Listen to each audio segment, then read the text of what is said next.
How's it going, everyone? Welcome back to another live stream. We are kicking off. We've got a few as of today, and the first one we have is with the good old regular Aaron David Miller of the Carnegie Endowment in Washington, D.C., and all-round expert on U.S. foreign policy in the Middle East and Iran. Aaron, it's lovely to have you back. We have you on, I think, once or twice every month or something like that, every couple of weeks, and certainly there's a lot to talk about. So I think the first thing I'm quite curious to hear your thoughts on is just how you look at the situation right now. There's a few elements that I want to break down further, but is this just the status quo now, the new normal? Yeah. Look, I think the two options that the administration clearly does not want to pursue right now, one is massive escalation and broadening the target set to include energy and civilian infrastructure. The second option is negotiation, which would leave the IRGC with even limited and let alone significant control over the straits.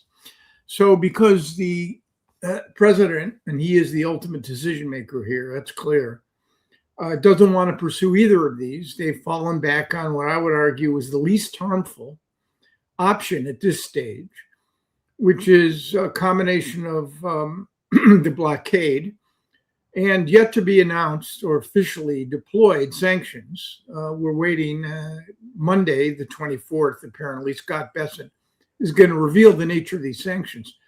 I mean, and again, the calculation is that the Iranian economy already reeling, hyperinflation, gas shortages, water shortages, unemployment rising.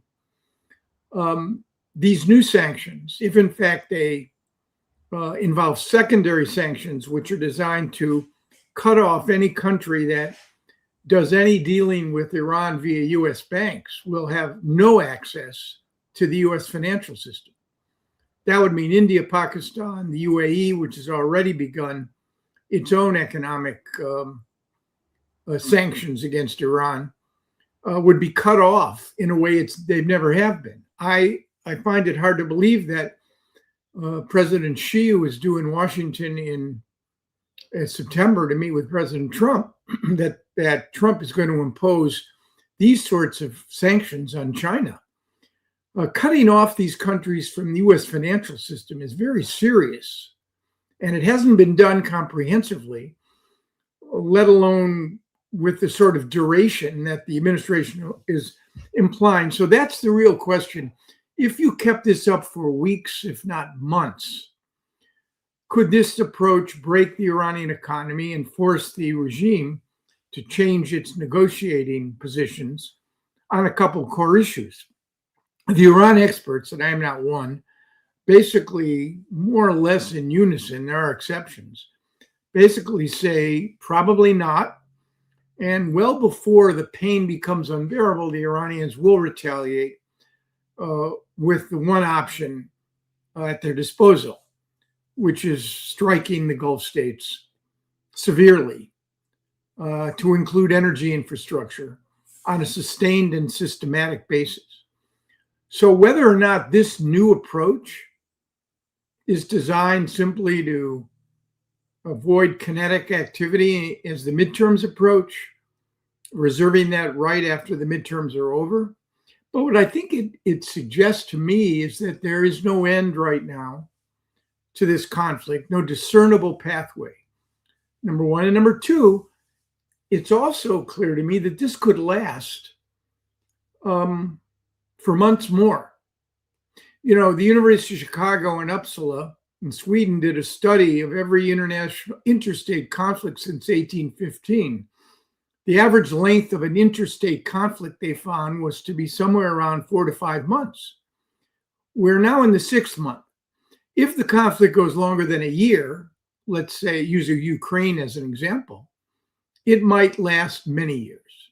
So I don't see what we discussed this before. I don't see what I describe as a herding stalemate. The herding stalemate would suggest that the two sides are ready to come to a negotiation and get serious. I don't think we're at the herding stalemate stage yet. Okay, so much like the war in Ukraine, both sides are hurting badly from that, increasingly now. You don't think that we're at that level yet, but No, surely if Trump is shifting towards economic warfare again, maximum pressure, which didn't work in his first term and isn't going to work this time, why is he doing it? Because he has no other option and he needs to look like he's doing something? I think he doesn't want to be at war with Iran the way it was waged on February 28th to the first part of April. That's a bad look. I think they're also very concerned about munitions depletion. Number two, I think that there is an analytical consequence, which they've finally drawn, that military power alone will not change the regime's core calculation. And they also believe, I think, that the Iranian economy is exceedingly vulnerable, and they want to run this one up the flagpole to see whether or not this sort of economic pressure, including we've yet to see what the Treasury Secretary is going to reveal. But if in fact it actually does involve secondary sanctions, where in fact, if you deal and trade with Iran on any level, in any commodity, you will be cut off from access to US banks, the US dollar, the US financial system. That's never been tried before. If that's what they intend, that will also have a blowback. You'll end up with a major trade war with China. But again, I can't imagine Trump is going to impose this on China. Not a month before he sees Xi. Well, I mean, we've already seen trade war. We've already seen the inefficacy. I can always get tongue twisted that word, of that usage, right? Secondary sanctions are an incredibly slippery slope, but it depends how you utilize them and against who. Right. I think that the Americans threatened this at the end of last year over, I think, consumption of Russian energy. And that's obviously India and China that are the two primary stakeholders there. Right. And you did see a reduction, an alteration, if you want, a deviation away from the consumption of Russian energy because of the potential threat. Now, Indian-American relations are pretty bad right now, especially given US sort of Pakistani rapprochement. But, do you really think that a secondary set of sanctions could have those intended consequences? If they were pursued comprehensively and for a long enough period of time, it would be willing to test the assumption where military action has failed, where negotiations have now failed. I mean, I think when I say it's the least harmful situation, I think it's the least harmful because, number one, escalation is going to produce counter-escalation, military escalation. Number two, I don't see how the administration cuts a deal with Iran that leaves the Iranians with significant leverage and control over the straits. We can talk all day long about additional or alternate infrastructure. The discussions now involve 5 alternative pipelines, but that right now is a thought experiment, and it's quite a number of years away. I think it would be fundamentally undermining the American national interest if Trump cuts such a deal. I think it would undermine the global commons, which we have an interest and other countries have an interest in protecting. And I think at some point we cannot take for granted that oil will continue to trade within a band between $80 and $90 a barrel, using Brent as an average price. This crisis broke when oil was flush, when there was an enormous amount of inventory, when you have what they call prompt and physical oil available, when China was restricting its oil imports because they could burn coal and they're set with renewables. That all of that is no guarantee. And again, I think it's the Wall Street Journal today or I don't know where I saw it.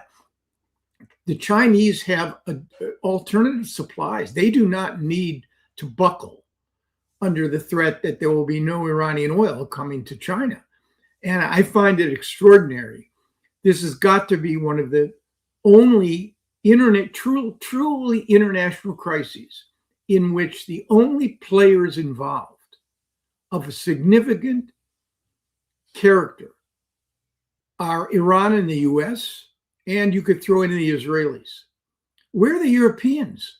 They're nowhere to be seen. Where are the Russians? They are nowhere to be seen. Where are the Chinese? They are nowhere to be seen. It's stunning to me the degree to which two countries, and this is not some minor backwater dispute, I find it extraordinary. It's a complete and utter breakdown, if you will, of whatever passed for the liberal international order or the international order or the power of the so-called vaunted international community. Even Ukraine was a crisis that involved multiple countries in many different ways. But here you have this thing, which in a way has gone beyond Ukraine in terms of the damage that it's doing to the international economy. And yet only two, arguably three countries are playing seminal roles. I find that to be stunning. It's certainly okay. So when Scott Bessent then, Aaron, says that we will collapse the regime, as he did yesterday, or was it earlier in the week? Oh, okay. So we're back to using that rhetoric again, are we? So Peter, it goes on. This is what, I mean, I know it's hard for people to understand because we crave certainty. We crave definition. There must be a solution to this problem. But this is what is so curious to me about the way people respond to these events.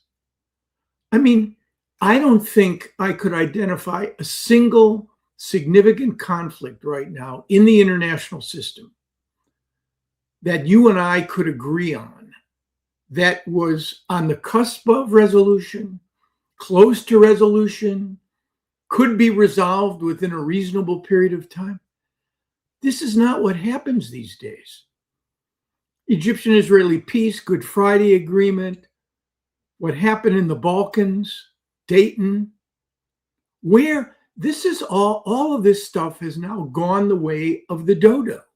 When was the last significant ending to a conflict that you would consider significant in the international system? Just identify for me a single conflict that was solved diplomatically in the last decade. Trump claims he's resolved 8.5 conflicts. Right? I mean, so we live in an age of uncertainty. Transformations in politics, as in life, are very rare. The world is made up of transactions, incremental steps, sometimes a few steps forward, then a couple steps back. And this problem, this challenge, I think, I mean, it's a mega question to ask. A lot of it has to do with the absence of real leadership. And I don't see those leaders anywhere. I really don't. Well, I mean, in the Middle East, that is critically important because anytime there's been significant progress, it's as a consequence of leaders who are willing to become masters of their politics, not prisoners of their ideologies. I don't see a single leader in this region, in this broken, angry, dysfunctional region, that is more interested in solving problems than essentially pursuing their own independent agendas or keeping their seats. And without that kind of leadership, we're nowhere. We don't have it in Washington. I mean, okay, so you mentioned about Europe. Where are they? Where is everybody? But why would the Europeans get involved in this? I mean, I think we first had you on. No, I mean, I think it's a fair question. All I'm suggesting is that they are impacted by this. and yet they have no influence. And they've chosen basically to try to sort of maybe somehow sort of ride it out. China, basically, since it is not dependent on Iranian oil and prepared for the crisis and can burn coal, is watching the US marinate in its own incompetent juices. The Russians, bogged down in Ukraine, I mean, Putin's running big budgetary gaps to pay for this war, but the price of oil goes up, Russia benefits. I just, again, the notion that somehow the US, having deployed its power recklessly and foolishly, having undermined its credibility, having alienated its allies and delighted its adversaries, is still the preeminent actor in a crisis that affects the entire global economy. And no one or no groups of individuals have the power or the influence to influence American policy. Don't you find that just the notion that America is done, that we no longer have power and capacity, that somehow it's a multipolar world? It's been that way for quite some time. And we're acting in a way, in my judgment, that is foolish and reckless. But where's the counter reaction? Okay, so I understand your point. Where is the counterbalancing against the United States? But Sun Tzu said, never interrupt your enemy whilst he's making a mistake. So the Chinese are not going, why would they get involved with this? Okay, the ramifications, it's a cost-benefit analysis for them. If they get involved to securitize their oil provisions and such, that risks them being drawn into a conflict more broadly. But if they stay out of it, they risk their economic supply, so oil and so on. But it means that they allow the United States to continue self-sabotaging. Well, so, I guess the impact, and this is the core question: will the impact of this crisis in the years ahead fundamentally erode, damage, eviscerate American power? That's the bet, right? That's the bet. That essentially I respect and admire certain people who've been making the following argument that this is America's Suez, that we're done here. Stick a fork in us. We're done. But you know what I see now? I see everywhere I look around this region, I see more dependency on the US. I see the Gulf states caught in a bind they cannot resolve. They cannot free themselves from their dependence on the United States. I see the Israelis more dependent on America for their own defense than ever before. I see Israeli-Lebanese negotiations, which have never taken place before, 7 or 8 rounds, they may not go anywhere, under American auspices. I see the president of Syria, a former jihadi, welcomed to the White House by an American president. But given the damage that we are doing, you would have thought by now that nobody would be calling us up.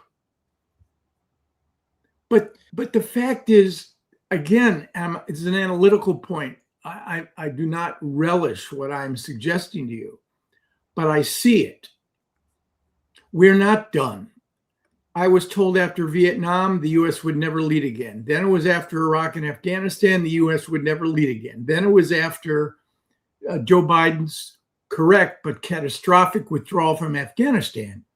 The U.S. no one would ever trust us again. And now I'm being told the exact same thing after this foolish, reckless deployment of American military power. I'm being told the U.S. is done. The transatlantic relationship, because of what Trump has done, is completely and fundamentally undermined. The betrayal of Ukraine is going to leave a mark that will doom American influence and power for decades. I don't believe any of this, because the world is disaggregated. the Chinese and the Russians have severe limitations in terms of how they can project their power. The Chinese don't have allies. They're predatory. There's no value proposition with China. So I would argue to you, and there are people who say I'm detached from reality, that the wheel will turn again. Yeah, so a lot of that I understand that all, Aaron. If America's struggling so much, where is everybody else? I get that, but that's sort of slightly. I feel like you're conflating a couple of things though, because the choice of the Europeans not to get involved isn't necessarily a sign of weakness. Do they have the military capacity to operate at the scale the United States has? Obviously not. But you don't always have to undertake kinetic action to demonstrate that you have sound strategic policy. Or whatever, that your strategy is better. This is kind of weaves in something that I wanted to get at with you, which was yesterday we had Alan Era on of MEI, and I was debating with him about what I think is an absurd threat or suggestion that the Iranians may be about to, launch strikes across European targets, because it doesn't make any sense to me at all. And then people are like, well, what are the Europeans going to do? Well, even if they're not going to do that much, it still doesn't make sense for you to expand the war theater beyond the Middle East to directly involve Europe. So he's talking about the IRGC sponsored terrorist attacks in Europe. No, well, that's not what Alan. No. Just to be clear, that this isn't Alan's suggestion. I was debating him about a report that had come out of the Financial Times about insiders in the IRGC, the Islamic Republic, who was suggesting they may start looking at European targets where Americans have operated as legitimate targets to try and, because Iran's going more on the offensive. So in that regard, then obviously I support European responses, but do you think that that's a wise move by Iran to sort of consider bringing Europe into the fray? I mean, I can't. I mean, look. I mean, you've had a dozen or so states affected by, and I haven't seen the intel on this, and I don't know how precise or authoritative it is. Hackers trying to interfere with water distribution and purification systems, which have been attributed to Iran. You've got what happened in Turkey with respect to the president, which was based, I think, on Israeli intelligence, that the Iranians had a serious effort underway to kill the president, to attack Air Force One. There have been any number of Justice Department, a couple in 2024, unsealed, indicating that the Iranians had launched a terror campaign again against the president, Trump, for the killing of Qasem Soleimani in January 2020. Do I think that there are voices in the Islamic Revolutionary Guard Corps that are conceptualizing and think about these things? Yeah, I do. I mean, do I think there's a systematic campaign underway to commit terror strikes in Europe? No, I don't. Is it plausible over time if the regime feels? I don't know. I would think not, but the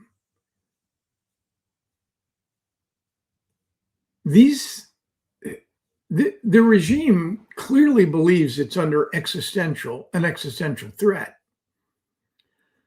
which is one of the reasons, back to the notion of why there's no negotiation, that it believes that it can absorb pain and employ it, because the alternative, their capacity for risk readiness is far greater than ours. That's my bottom line. Now, could that risk readiness include terror strikes? I don't know the answer to that. No, but that's it. Why would Iran attack Europe? why would they bring in a completely new set of actors who have made a very concerted effort to stay out of this? And a lot of viewers yesterday sort of say that I didn't understand what I'm talking about. I do understand what I'm talking about. You just don't like the framing, which is that I suddenly support responding to Iran if they're going to attack Europe. So far, I've completely supported Europe in not responding or getting involved in Trump's war. But if Iran's going to start targeting sovereign bases, which simply allow American usage, whether you agree with that or not, is different to targeting American bases in sovereign nations in the Middle East. Those two things are very different, but people seem to be very confused or just uneducated about it. Yeah. So explain to us what you think about that. Not just terroristic actions, but like literally ballistic missiles striking bases in Britain, Spain. No, I mean, I think that's frankly highly unlikely. I don't see the logic, the purpose, or the reason for Iran's efforts to broaden the conflict. I think there are probably discussions underway. Iranian support for terror strikes abroad is well known. I think that the Islamic Revolutionary Guard Corps has been dealt a serious blow in the decapitation strikes in the initial phases of the conflict. It may be set back, but I mean, I think this planning, conceptual planning, probably goes on. I don't see ballistic missile strikes against European military bases. I can't see why, even in a regime that was confronted with an existential dilemma or believes that regime change was in fact the objective, which it was, why there would be any profit or merit in striking Europe. I don't see it. And Alan's a smart guy. I can't imagine he sees it either. Well, I said I think it's pretty illogical. He said it isn't. He thinks it is quite rational for them to consider doing it, because ultimately, what is Europe's response going to be? Condemnation and more economic sanctions. And I counter that. I think it depends on the target. If you're going to target a smaller outpost that is in, I don't know, Bulgaria, that's a bit different to striking Ramstein in Germany. If the Iranians are going to go after a large stronghold, especially one of NATO operations, they're not going to just ignore that, whether or not that involves NATO purely or the British and French primarily being the actors because of their previous operations over with Iran or whatever over the Middle East. Depends, but I just don't think people sort of give enough credit to Europe's capacity to respond if they wanted to. Well, there's a distinction between considering such strikes and actually setting in motion the process to achieve them. I mean, I think the likelihood of ballistic drone strikes attributed to the regime on European targets right now is highly unlikely. I mean, that may be my inability to understand the risk readiness of the regime or the desperation. I don't know what it is. And what do you suppose would have happened? An intriguing thought. If the Iranians had attacked Air Force One and the president had been killed, what do you think the American reaction would be to that? I don't know. You tell me. I mean, I think the killing of an American president would trigger an American invasion. A degree of military, it would, I think, if it could be proven that the Iranians were directly responsible, I think the response would be devastating, probably against Tehran and leadership. I think it's pretty clear that if an American president was killed, that would be all bets are off the table, really. A bit of a blank check, really. When you say, especially also it's Trump in power, and the GOP tends to have a little bit more of a, they're a little bit open with more open with that sort of thing. So, okay, let's take a step back and look at the government itself then, because the other thing I'm quite interested in is how you look at Iran's sort of engagement with the US. So far, as I say, Besant has been using the maximalist language once again, but a lot of people that you might have heard from in the early phases of the war, Rubio, Vance, they seem pretty mute on it.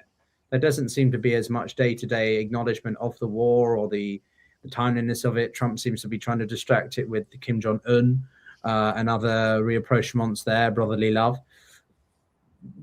As someone with all your experience in the administration, what do you think the actual internal communications of the US government are right now? Well, the national security decision-making structure of this administration has been incredibly dysfunctional.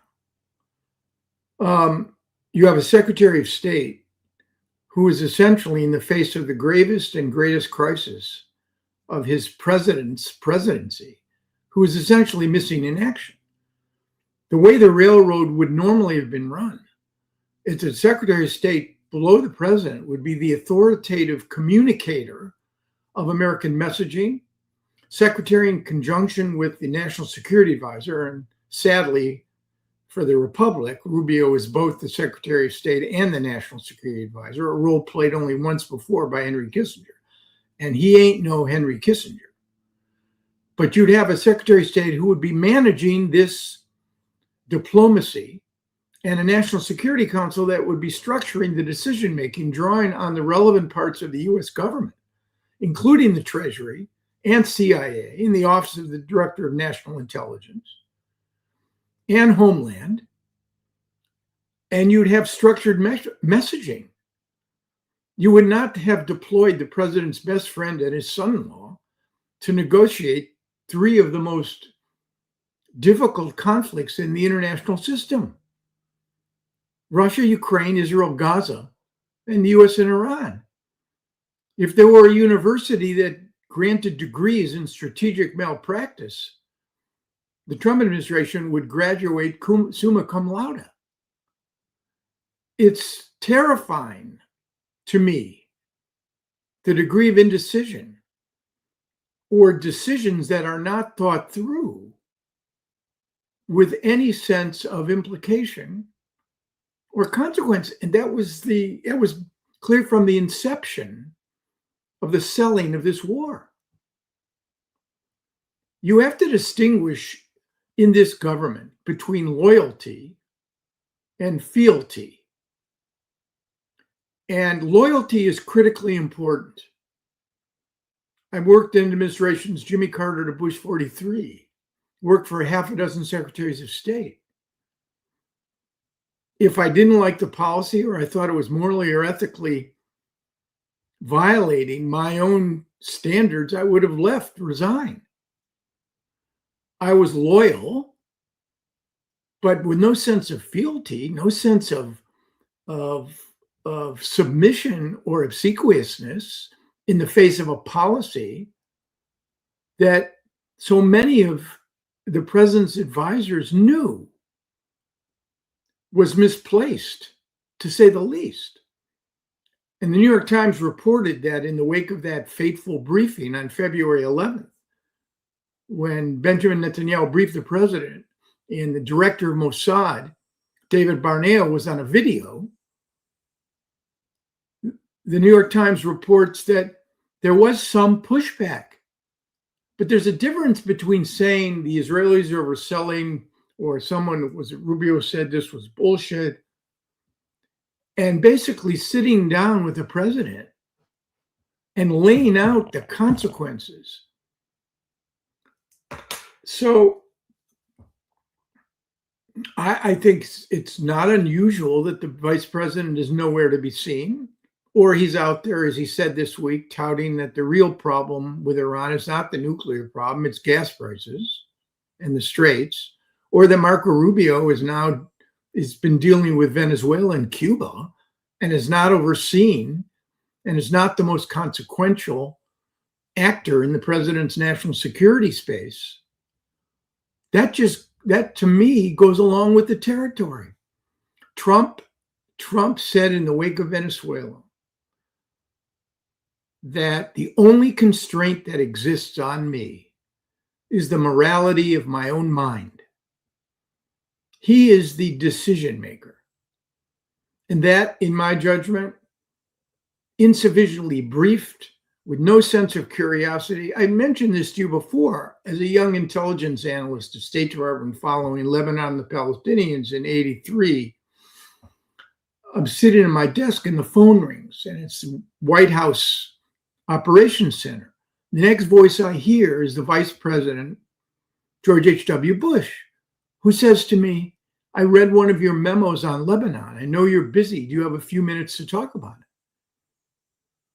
You need curiosity. Kennedy used to call the analysts at CIA and INR when he needed information on Vietnam. There's no curiosity here. And there's simply not enough pushback on the key decision maker. So that's the part. The fact that we're in limbo, we appear to be drifting, I think is just, it has been for some time the new normal. This is how the administration rolls. Okay, so where does this leave us then? We're exiting the summer, and economic activity, sort of more people are going to return to reading the daily headlines from feeling depressed or glum, etc., etc. What do we do? Where do we go from here with that? Like, why is it so?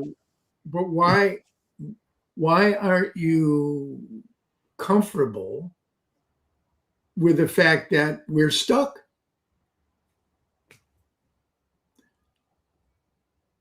Not comfortable, but why analytically? If the president won't adopt the two options I indicated, and the third option, which is economic sanction and blockade, won't work, then we drift. We drift until there's we approach another critical point. Now, what will that point be? Will it be a month or two from now when the Iranians are really in pain as a consequence of economic sanctions and they strike the Gulf? Because they will escalate. They are not going to sit there and simply absorb the economic pain. They're going to escalate. And once that happens, then you run the possibility that you'll be back to more kinetic. There is no reason in my mind that this cannot drag on for months. Not a single reason. The midterms are not the sacred date that the Iranians think they are. I think for this president, he's not on the ballot. He'll blame bad candidates. So why can't this go on? They've managed the oil markets. Brent was trading in the 90s, right? So that's my question to you. Why can't this go on between now and the end of the year? Because, well, multitude of factors, which I think we've discussed time and again. It's just, it will continue. I think the Iranians want the United States stuck in this quagmire. So, okay. So what? Why is there a need for an off? Yes, there is a need for an off-ramp. Why will one be produced? Why isn't it as likely or even more likely that you and I will be having the same kind of conversation at year's end? What is going to change the current situation? You only have two options: pain or gain. The prospects of pain produces the prospects of gain through some kind of deal. But that would require the administration believing that there is a balance of interest between what Iran wants with respect to the Straits and what the administration is prepared to accept. Now, there is another option, which is the U.S. steps back and it allows the Gulf states and Iran, including Oman, to negotiate a deal that the Gulf states understand that the continuation of this conflict is worse for their interests than bringing it to an end on terms that will benefit Iran, but on terms that are acceptable to them. And the U.S. steps back. So if there's a deal on the Straits, the U.S.'s fingerprints are not on it. It's a deal that the Saudis and the Emiratis and the Omanis and the whole GCC cuts with Iran. And it's going to be painful. It'll mean some sort of protection racket where the Iranians will reap benefits and the Straits will be more or less under their supervision. But oil will flow. Oil will flow. You'll get back to 15 to 20 million barrels a day. And the U.S. will essentially accept this perfidy because the U.S. didn't like it, didn't want it, but ... There's that possibility. Well, I think that is the most likely outcome. I think that the Gulf states are going to cut an unfavorable but realistic deal with the Iranians. The Iranians are going to have some kind of financial or metric control over the Strait of Hormuz with Oman. The United States will still be in the Middle East, but it will be depleted in its influence, and the overall reputation or the relationship that the Gulf states and other actors have towards it will be lessened. I don't think the US is going to be replaced because no other actors willing to take up that role to bring us full circle. But certainly there's going to be a greater deviation away, diversification away. And we've seen that with the Mecca agreement and so on. Not getting ahead of myself of what it constitutes, but certainly we're not returning to what was before February 28th. But Aaron, really appreciate talking with you as always. It was great. It was a good conversation. I really appreciated it. No, absolutely. And everyone, if you appreciated it, then of course check out Aaron's work and subscribe if you want to see him back, which will probably be, I don't know, in a week, 2 weeks, something like that. It's on a regular often. Take care, like the video. Speak soon, everyone.